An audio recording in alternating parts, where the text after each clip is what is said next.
1,50,000 பேர்கிட்ட வந்து ஃபுல் லண்டனில் இந்த மார்ச் எதுக்கு நடத்துனாங்க? படிக்கிறவங்களுக்கு ஏதாச்சும் பிரச்சனை வருமா? ஸ்டூடெண்ட்ஸ்க்கு ஏதாச்சும் பிரச்சனை வருமா? அப்புறம் வந்து வேலை செய்கிறவங்களுக்கு பிரச்சனை வருமா? இல்லை ஏற்கனவே இங்கே வந்து சிட்டிசனாக ஆன இந்தியன்ஸு தமிழர்களுக்கு ஏதாச்சும் பிரச்சனைகள் வருமா? இமிக்ரேஷன் வந்து ஒட்டுமொத்தமாக அவங்க அகெயின்ஸ்டாக இல்லை, மெயினாக வந்து இஸ்லாமிக் கண்ட்ரீஸ்லேருந்து வர இமிக்ரேஷனுக்கு அகெயின்ஸ்டாக இருக்காங்க. யூகே வந்து அவங்களோட கல்ச்சரை லூஸ் பண்ணிகிட்ருக்காங்க, இஸ்லாம் வந்து டேக் ஓவர் பண்ணிகிட்ருக்காங்க. ஸோ இமிக்ரேஷனை பற்றி அவங்க பேசும்போது ஹவுசிங் க்ரைசிஸ் வந்துடுச்சு, நம்மளுக்கு ஜாப்ஸ் கிடைக்க மாட்டேது, அதே மாதிரி ஜாப்ஸ் கிடைக்காதனால க்ரைம் இன்க்ரீஸ் ஆகுது, இதுதான் முன்னெடுத்து வச்சுருந்தாங்க. எல்லாருக்கும் வணக்கம், இது உங்கள் லண்டன் தமிழர். நீங்களாம் எப்படிங்க? நான் சூப்பராக இருக்கேன். ஸோ செப்டம்பர் 13 ஒரு பெரிய மார்ச் வந்து சென்ட்ரல் லண்டனில் நடக்குது. எப்படின்னா யுனைடெட் கிங்டம்லேயே one of the biggest protest march, ஒரு பேரணி உலகமே திரும்பி பார்க்குற மாதிரி நடக்குது.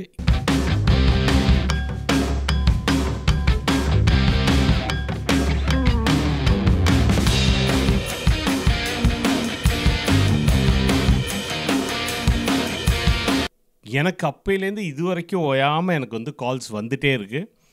என் பேரண்ட்ஸு, என் ரிலேட்டிவ்ஸு, ஃப்ரெண்ட்ஸு, அது மட்டும் இல்லாமல் நான் மட்டும் இல்லாமல் எல்லாருக்கும் இங்கே சுற்றி நிறைய ஸ்டூடெண்ட்ஸாக இருக்காங்க, நிறைய பேர் ஸ்கில்டு ஒர்க்கர் வீசாவில் இருக்காங்க, நிறைய பேர் வந்து இங்கேயே செட்டில் ஆகியிருந்தாலும் எங்களுக்குலாம் 50 வயசு ஆனாலும் எங்கள் பேரண்ட்ஸே அங்கே உட்காந்து வரி பண்ணிகிட்ருக்காங்க. இது என்னடா நடக்குது? பார்க்குறதுக்கே ஒரு மாதிரி பயங்கரமான ஒரு மார்ச்சு, எல்லாம் பயப்படுற மாதிரி ஒரு மார்ச்சு.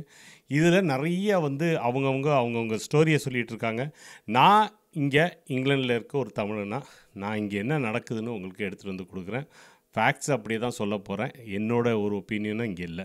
ஸோ அடுத்த 10 நிமிஷத்தில் எல்லாம் ஃபுல் டீட்டெயில்ஸும் உங்களுக்கு தரப்போகிறேன். என்ன நடந்தது, இந்த டாமி ராபின்சன்கிறவர் யார், 1,50,000 பேர்கிட்ட வந்து ஃபுல் லண்டனில் இந்த மார்ச் எதுக்கு நடத்துனாங்க, இந்த மார்ச்சுக்கு அப்புறம் வந்து நாளைக்கு இமிக்ரேஷன்னா இந்த ஊரில் படிக்கிறவங்களுக்கு ஏதாச்சும் பிரச்சனை வருமா, ஸ்டூடெண்ட்ஸ்க்கு ஏதாச்சும் பிரச்சனை வருமா, அப்புறம் வந்து வேலை செய்கிறவங்களுக்கு பிரச்சனை வருமா, இல்லை ஏற்கனவே இங்கே வந்து சிட்டிசனாக ஆன இந்தியன்ஸு தமிழர்களுக்கு ஏதாச்சும் பிரச்சனைகள் வருமா, இதை பற்றி தான் ஃபுல்லாக பேச போகிறோம். ஸோ ஃபஸ்ட்டு இந்த மார்ச் இன்றைக்கி நடக்குது. ஸோ 13 டாமி ராபின்சன்கிற ஒரு நபர், ஏன்னா அவர் தான் அந்த இயக்கத்தை லீட் பண்ணுறாரு. அது ஒரு பொலிட்டிக்கல் பார்ட்டி இல்லை, அவரோட ரியல் நேம் வந்து ஸ்டீவன் யாக்ஸ்லி லெனன், அதுதான் அவரோட ரியல் நேம். அவரோட இயக்கத்தோட பேர் வந்து இங்கிலீஷ் டிஃபென்ஸ் லீக். இது என்னென்னா மெயினாக இந்த ப்ரொட்டஸ்ட் பண்ணுறதுக்கு, இது இந்த மாதிரி வந்து கவர்மெண்ட்டுக்கு அகெயின்ஸ்டாக இமிக்ரேஷன் ஆகட்டும், இல்லை வந்து நேஷ்னலிஸ்ட்டு, அவங்க ஃபார் ரைட் பார்ட்டிம்பாங்க. ஃபார் ரைட்னா எப்படின்னா நம்ம ஊர்லேயும் நேஷ்னலிஸ்ட் இருப்பாங்க, எல்லா இடத்துலையும் இருப்பாங்க ஃபார் ரைட். அவங்க யாருக்கு சப்போர்ட் பண்ணுவாங்கன்னா, இங்கே வந்து கல்ச்சுரலி இங்கே வந்து இருக்க மக்களுக்கு, அந்த இப்போ பார்த்திங்கன்னா இங்கே இருக்க ஒயிட்ஸு, அவங்க தான் ஃபஸ்ட்டு, அவங்களோட இதை தான் ப்ரையாரிட்டி தான் அவங்களுக்கு முன்னாடி இருக்கும். ப்ளஸ் வந்து அவங்க இமிக்ரேஷனுக்கு அகெயின்ஸ்டாக இருப்பாங்க. என்னென்னா இமிக்ரேஷன் வெளியிலேருந்து வர மக்கள் வந்து இவங்களோட பாயிண்ட் ஆஃப் வியூவில் பார்த்திங்கன்னா EDL வந்து இமிக்ரேஷன் வந்து ஒட்டுமொத்தமாக அவங்க அகெயின்ஸ்டாக இல்லை, மெயினாக வந்து இஸ்லாமிக் கண்ட்ரீஸ்லேருந்து வர இமிக்ரேஷனுக்கு அகெயின்ஸ்டாக இருக்காங்க. ப்ளஸ் வந்து அவங்க வந்து ஓகே, இந்த மெயினாக வந்து பிரிட்டிஷோட கோர் கல்ச்சுரல் வேல்யூஸ் வந்து நம்ம லூஸ் பண்ணுறோம், நம்மளோட சர்ச்சஸ்லாம் இப்போ இழுத்து மூடப்படுது, அதை வந்து ஹவுசஸாக கன்வெர்ட் பண்ணுறாங்க, இது பேர் என்ன மாஸ்க்ஸாக கன்வெர்ட் பண்ணிகிட்ருக்காங்க. இப்போ சமீபத்தில் கூட நம்ம மக்கள் வந்து ஒருத்தவங்க இது வந்து ஒரு சர்ச்சை வாங்கி கோயிலாக மாற்றினாங்க. ஸோ இந்த மாதிரி வந்து நிறைய விஷயங்கள் மாறிட்டு இருக்குது. இது இப்படியே போச்சுன்னா நம்மளுக்குன்னு ஒரு அடையாளம் இல்லாமல் போயிடும். இந்த விஷயத்தில் தான் இவங்க வந்து, ஸோ இதோட இந்த மார்ச்சோட பேர் வந்து யுனைட் த கிங்டம்னு வச்சுருந்தாங்க. ஸோ யுனைட் த கிங்டம் வந்து கரெக்டாக வந்து சொன்னீங்கன்னா செப்டம்பர் 13 மத்தியானம் ஆரம்பிச்சிது. 1.5 லட்சம் பேர். இது வந்து வேர்ல்டு வார் 2க்கு அப்புறம் நடந்த ஒரு ப்ரொட்டஸ்ட்லேயே பிக்கஸ்ட் ப்ரொட்டஸ்ட்னு சொல்கிறாங்க. இது ஒரு ஹிஸ்ட்ரி க்ரியேட் பண்ணியிருக்காங்க. சரி, இப்போ இங்கே ஊர்லேருந்து பார்க்குறவங்க எல்லாருக்கும் வந்து ஒரு பயம், என்ன நடக்குது, இது எப்படி என்ன பண்ண போகிறாங்க அப்படின்னு. ஸோ இதுக்காக தான் நான் வந்து ஃபுல்லாக டீட்டெயில்டாக ஒன்று ஒன்றா நான் என்ன சொல்கிறேன். மெயின் வந்து இவர் வந்து founder of English defence league. It's not a political பார்ட்டின்னு சொல்கிறாங்க. இது பொலிட்டிக்கல் பார்ட்டியே இல்லை, இது ஒரு ப்ரொட்டஸ்ட் கண்டக்ட் பண்ணுறதுக்காக கண்டுபிடிச்ச ஒரு இயக்கம். ஸோ நடுவில் கூட ஒரு பார்ட்டியோடு சேர்ந்தாங்க போல இருக்குது, அது ஒர்க் அவுட் ஆகலைன்னு இவங்க எனக்கு பாலிட்டிக்கல் இதில் இன்ட்ரெஸ்டே இல்லைன்னு சொல்லிட்டு பாலிட்டிக்ஸே வேண்டான்னு ஒதுங்கியிருக்காங்க அவங்க. ஸோ இவங்க வந்து ஃபார் ரைட் ஆக்டிவிஸ்ட்னு சொல்லுவாங்க. ஆன்டி இஸ்லாம், மெயினாக வந்து இஸ்லாமுக்கு அகெயின்ஸ்டாக இருக்காங்க. ஆன்டி இமிக்ரேஷன் அண்ட் நேஷ்னலிஸ்ட், இதுதான் 3 இது இவங்களோட மெயின் அஜெண்டா அப்படின்னு சொல்லலாம். ஸோ ஃபார் ரைட்னா என்னன்னு நிறைய பேர் கேட்பீங்க, இது எனக்கும் ஒரு கொஸ்டின் இது. ஸோ வாட் இஸ் ஃபார் ரைட்னா சென்டர் ரைட்டு, அப்புறம் ரைட்டு, ஃபார் ரைட்டு, அப்புறம் இந்த மாதிரி இருக்குது. அப்புறம் சென்டர் ரைட்டு ஃபார் ரைட்டு, அதே மாதிரி சென்டர் லெஃப்ட்டு ஃபார் லெஃப்ட்டும் இருக்குது. ஸோ ரைட்டை பொறுத்த வரைக்கும் மாட்ரேட் சென்டர் ரைட் வந்து நம்ம கன்சர்வேட்டிவ் பார்ட்டி, நம்ம ரிஷி சுனக்லாம் இருந்தவங்க. அவங்க என்ன மாட்ரேட், மெயினாக வந்து ப்ரோ பிஸ்னஸாக இருப்பாங்க. ஸோ பிஸ்னஸ்க்கு நிறையா முக்கியத்துவம் கொடுப்பாங்க. ரைட்னா ஸ்ட்ரிக்ட் இமிக்ரேஷன் ரூல்ஸ் வேணும்னு சொல்லுவாங்க, ஆனால் நேஷ்னலிசம் இருக்கும். ஸோ இங்கே பிறந்து வாழ்ந்தவங்க, இங்கே இந்த மண்ணின் மைந்தர்கள் இருப்பாங்களா, அவங்களுக்கு வந்து மெயின் ப்ரையாரிட்டி கொடுக்கணும் அப்படின்னு சொல்லுவாங்க. அது வந்து ரிஃபார்ம் யூகேன்னு ஒரு பார்ட்டி இருக்குது. 3வது வந்து ஃபார் ரைட் அப்படின்னா எக்ஸ்ட்ரீம் நேஷ்னலிசம். ஸோ வந்து நாங்கள் இந்த மண்ணின் மைந்தர்களுக்கு என்ன பண்ணாலும் நாங்கள் வந்து இவங்க தான் ப்ரையாரிட்டி, அதுக்கு நாங்கள் எந்த எக்ஸ்ட்ரீம் வேலாலும் போகிறதுக்கு ரெடியாக இருக்கோம்னு சொல்கிறவங்க தான் இந்த ஃபார் ரைட் ஆக்டிவிஸ்ட்னு சொல்லுவாங்க. அவங்க வந்து ஆன்டி மல்டிகல்ச்சர் பிடிக்காது, ஏன்னா வந்து வெளியிலேருந்து மக்கள் வர நம்மளோட அந்த குவாலிட்டி போயிடும், நம்மளோட வந்து அந்த ஒரிஜினாலிட்டி போயிடும்னு நினைக்கிற ஆளுங்க. மெயினாக வந்து இஸ்லாமோஃபோபிக் இவங்களோட இது குரூப்பை பொறுத்த வரைக்கும். அதாவது ராபின்சனை பொறுத்த வரைக்கும் டாமி ராபின்சன் வந்து ஃபார் ரைட் மைனாரிட்டி வாய்ஸ், மெயினாக மைனாரிட்டி தான் அவங்க. So protest unite the kingdom என்னென்னா ஆன்டி இமிக்ரேஷன் மார்ச் லண்டனில் நடந்தது. மெசேஜ் என்னென்னா யூகே வந்து அவங்களோட கல்ச்சரை லூஸ் பண்ணிகிட்ருக்காங்க, இஸ்லாம் வந்து டேக் ஓவர் பண்ணிகிட்ருக்காங்க. So links to immigration. So இமிக்ரேஷனை பற்றி அவங்க பேசும்போது ஹவுசிங் க்ரைசிஸ் வந்துடுச்சு, நம்மளுக்கு ஜாப்ஸ் கிடைக்க மாட்டேது, அதே மாதிரி ஜாப்ஸ் கிடைக்காதனால க்ரைம் இன்க்ரீஸ் ஆகுது, இதுதான் முன்னெடுத்து வச்சுருந்தாங்க. ஆன் த ஸ்ட்ரீட்ஸ் வந்து எத்தனை போலீஸ் இருந்தாங்க, 1000 போலீஸ் வந்து லண்டன் போலீஸு ப்ளஸ் 500 வந்து த்ரூ அவுட் த யூகேலேருந்து கடன் வாங்கியிருந்தாங்க, எல்லாருமே அங்கே வந்து ஒர்க் பண்ணாங்க. அப்புறம் வந்து 26 ஆஃபீஸர்ஸ் அன்றைக்கி இன்ஜர் ஆனாங்க. என்னென்னா அன்றைக்கி வந்து உங்களுக்கு ஒரு சின்ன குரூப் வந்து ஆன்டி ரேசிஸ்ட் குரூப்னு ஒரு குரூப்பும் வந்து அங்கே வந்து பிரச்சனைலாம் பண்ணிட்டு இருந்தாங்க. ஸோ இவங்கெல்லாம் சமாளிக்கும் போது ஓவராலாகவே பார்த்திங்கன்னா 26 ஆஃபீஸர்ஸ் இன்ஜர் ஆனாங்க, அதில் 4 சீரியஸ்லி இன்ஜர்டுன்னு சொல்கிறாங்க. அப்புறம் அட்லீஸ்ட் 25 பேரை அவங்க வந்து அரெஸ்ட்டும் பண்ணியிருக்காங்க. ஸோ கவுண்டர் ப்ரொட்டஸ்ட் இது ஆளுங்க வந்து டோட்டலாக பார்த்திங்கன்னா 5000 பண்ணாங்கன்னு சொல்கிறேன். Churches into mosque and temples, many churches இன்றைக்கி வந்து க்ளோஸ் ஆகிட்டு இருக்குது, ஏன்னா லோ இன்கம் லோ அட்டெண்டன்ஸ்னால யாருமே போகிறதில்ல. இப்போ பார்த்திங்கன்னா ஜென்சி அவங்களெல்லாம் பார்க்கும்போது சர்ச்செல்லாம் போகிறதே இல்லை. ஓகே, ஸோ அதனால் வந்து சில இது வந்து ஹவுசஸ் ஆகிடுச்சு, சில சர்ச்சஸ் வந்து பப்பாக இருந்தது. நம்ம லாஸ்ட் டைம் கூட ஒரு வீடியோ போட்டிருந்தோம், ஸ்காட்லாண்டில் சர்ச் பப்பாக இருக்குது. அதே மாதிரி வந்து சில இதெல்லாம் கவர்ட் பை மாஸ்க். ஸோ மாஸ்கோட நம்பரும் இன்க்ரீஸ் ஆகிட்டு இருக்குது. அதில் வந்து சம் இன்ட்டு ஹிந்து டெம்பிள்ஸ் வேறு. ஸோ ஹிந்துஸை பொறுத்த வரைக்கும் அவங்களுக்கு பிரச்சனையே இல்லை. இதுக்கு ஒரு எக்ஸாம்பிள் என்ன சொல்லலாம்னா, அன்றைக்கி வந்து ஆன்டி இமிக்ரேஷன் ஆக்டிவிஸ்ட்னு போட்டு எல்லாருமே கொடியிட்டெலாம் கட்டிட்டு அவங்க போய் சாப்பிட்றதெல்லாம் பார்த்திங்கன்னா இந்தியன் கடையில் சாப்பிட்டுட்டு இருந்தாங்க. So should students and workers வரி. ஸோ மெயினாக வந்து ஸ்டூடெண்ட்ஸும் ஒர்க்கர்ஸும் இதை பற்றி வரி பண்ணுமா வேண்டாமா, ரொம்ப எல்லார் மைண்ட்லேயும் இந்த கேள்வி வருது. ஸோ என்னென்னா ஃபஸ்ட்டு வந்து லீகலி வந்து தெர் வில் பி நத்திங், ஒரு சேஞ்சும் ஆகாது. ஏன்னா வீசாஸ் வந்து இந்த ஊர் லா படி ப்ரொடெக்டட். ஸோ அதில் எந்த சேஞ்சஸும் இல்லை. இந்த target is mostly illegal migrations and asylum seekers. So அவங்களோட கோரிக்கையிலே அவங்க இமிக்ரேஷன் சொல்லும்போது வேர்ல்டு வைடாக பார்க்கும்போது இமிக்ரேஷன் தெரியுது. ஆனால் நீங்கள் அவங்களோட கோரிக்கைகள் அவங்க என்ன சொல்கிறாங்கன்னா, எங்களுக்கு வந்து அசைலம் சீக்கர்ஸு ப்ளஸ் வந்து இவங்க இருக்காங்களே பேர் என்ன, போட்டில் வரவங்க ப்ளஸ் வந்து இல்லீகல் இமிக்ரெண்ட்ஸ் வராங்களே, இவங்களுக்கு தான் நாங்கள் அகெயின்ஸ்டாக இருக்கோம். ஏன்னா ஒன்று என்ன ஆகிடுதுன்னா, இப்போ போட்டில் இப்போ வந்து இதில் ஃப்ரான்ஸ்லேருந்து இங்கே வராங்க இல்லீகல் இமிக்ரெண்ட்ஸு, அவங்க ஊரில் இப்போ வந்து நிலமை ஒன்றும் கெட்டு போகல, நல்லா தான் இருக்குது.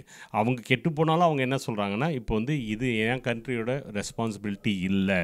அங்கேருந்து வந்தால் என்ன ஆகிடுதுன்னா, கவர்மெண்ட் என்ன பண்ணுவாங்கன்னா அவங்களுக்கு ஒரு ஹோட்டல் தருவாங்க, அப்புறம் வந்து போட்டுக்கிறதுக்கு துணிமணி கொடுப்பாங்க, அப்புறம் செலவுக்கு அதுக்கு காசு கொடுப்பாங்க. இதெல்லாம் எங்கேருந்து போகும்னா நம்மளோட டேக்ஸ் பேயர்ஸ் மணிலேருந்து தான் போகும்.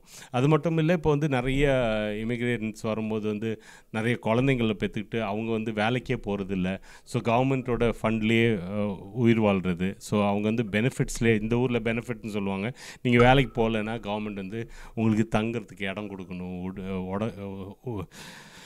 இது போட்டுக்கிறதுக்கு ட்ரெஸ்ஸஸ் கொடுக்கணும், குழந்தைங்கள் இருந்ததுன்னா ஒரு குழந்தைங்களுக்கும் ஒரு ரூம் இருக்கணும். ஸோ எக்ஸாம்பிள்ஸ்லாம் இருக்குது. ஸோ சில லேடிஸ் வந்து 8 குழந்தைங்க 9 குழந்தைங்கள் தான் பெற்றுக்கிட்டு அவங்களுக்கு வந்து ஒரு பெரிய 1 மில்லியனுக்கு வீடு வாங்கி அந்த வீட்டில் 8 ரூம் இருக்கிற மாதிரி கவர்மெண்ட் கொடுத்து அது மாதம் அவங்களுக்கு எல்லாமே கொடுத்துட்டு இருக்கிறது எல்லாமே இந்த ஊரில் நடந்துட்டு வர்றது. இது வந்து இங்கே இருக்க டேக்ஸ் பேயர்ஸ்க்கு கஷ்டமாக தான் இருக்கும். இப்போ நம்ம ஊர்லேயே தான் தமிழ்நாட்டிலே நம்ம பார்ப்போம், வெளியூர்லேருந்து வராங்கன்னு நம்ம கஷ்டப்பட்டுருக்கோம். இங்கே பார்த்திங்கன்னா அவங்க அட்லீஸ்ட் வந்து அங்கே உழைச்சி அங்கே சாப்பிட்டுட்டு போகிறதுக்கே நம்மளுக்கு வலிக்குது. இங்கே பார்த்திங்கன்னா இவனை ஒன்றுமே உழைக்கல, எதுவுமே பண்ணல, ஒரு இடத்துலையும் இருந்துட்டு இந்த காசெல்லாம் கவர்மெண்ட் கொடுக்குதுன்னு இதுக்கு அகெயின்ஸ்டாக தான் இவங்க நிற்கிறாங்க.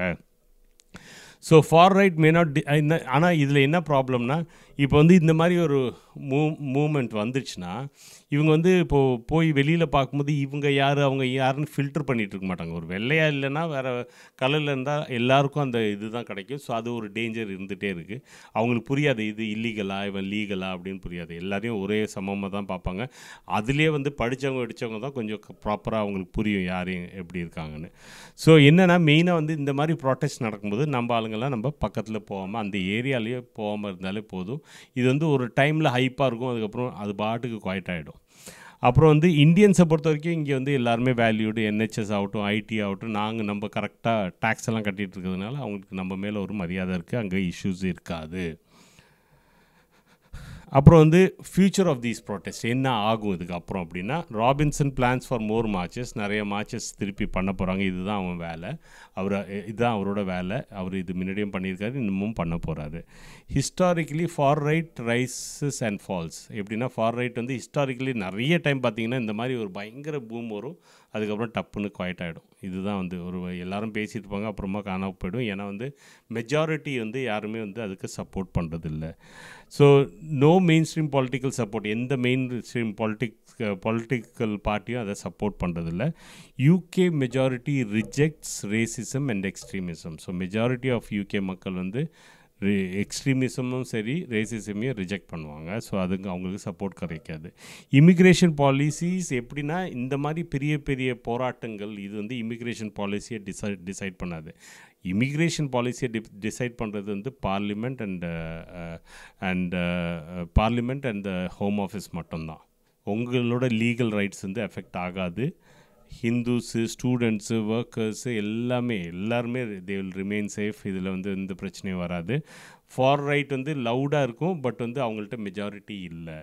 So stay confident, stay aware, focus on your future, இதுதான் மெயினாக சொல்ல வரேன். ஸோ ரொம்ப எல்லாருமே சொல்கிறாங்கன்னு சும்மா வந்து இந்த என்ன சொல்கிறது,